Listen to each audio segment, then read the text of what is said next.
appetizer, masarap siya instead of bread. Yung biscuit ang gamitin. Ayan guys, oh, sarap, 'di ba? Ayan, ang sarap niyan guys. Yan, magandang pang merienda sa mga nagda-diet.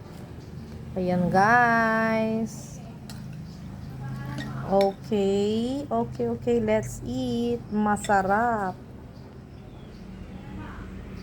Guys, ayan, gusto nyo ba ng appetizer? Eto, gagawa tayo ng appetizer. Gamit ang ating biscuit. May kamatis, may pipino egg, and tuna. Ayan, inalisan na natin yung sabaw. And then, mayonnaise. Okay, let's do it. Ganito po yung ating gagawin, guys. Smash po natin yung egg. Ayan po.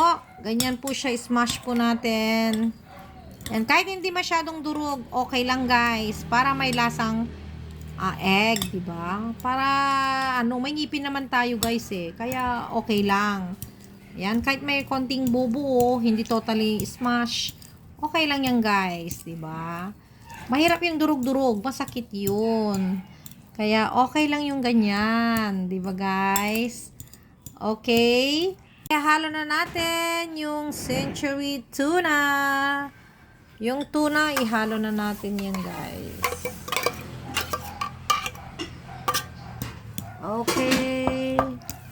Ayan po. Ayan, ulam na, oh. Diba? Then, lagay natin yung mayonnaise.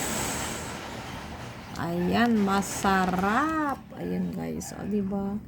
Yan lang is, pwede nang pangpalaman yan. Sa tinapay, pwede na yan. Dagdagan mo pa. Ayan, dagdagan pa natin yan. Okay. Sarap.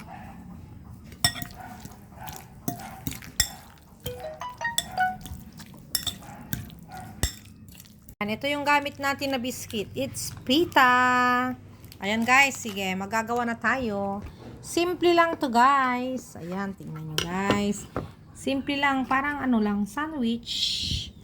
Ayan, ganun lang. Oh, 'di ba? Then lalagyan natin ng filling. Ayan, sarap. Wow, tingnan niyo guys. Sarap niyan, oh, 'di ba? Wow, sarap 'yan talaga. Ayan, then lagyan natin ng kamatis. Ayan, guys. Okay na 'yan para marami yung kamatis.